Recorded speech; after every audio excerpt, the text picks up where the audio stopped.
پاک منہ اور پاک ہاتھوں کے شان کے لائے گی۔ انور شاہ صاحب کے پاس ایک بچی آئی تعویذ مانگنے کے لیے۔ شاہ صاحب بڑے پریشان ہوئے، تو میں نے کبھی لکھا نہیں۔ طالب علم نے کہا کچھ لکھ لے۔ شاہ صاحب نے کہا ایسے کیسے غلط لکھوں گا؟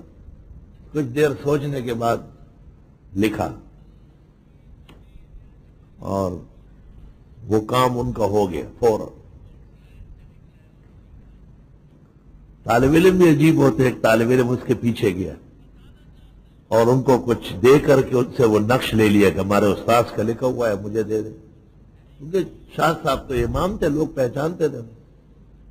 تو خط میں بسم اللہ الرحمن الرحیم، بسم اللہ الذی لا یضر مع اسمہ شیء فی الارض ولا فی السماء والسمیع العلیم، وَإِن يَمْسَسْكَ اللَّهُ بِضُرٍّ فَلَا كَاشِفَ لَهُ إِلَّا هُوَ وَإِن يَمْسَسْكَ بِخَيْرٍ فَهُوَ عَلَى كُلِّ شَيْءٍ قَدِيرٌ۔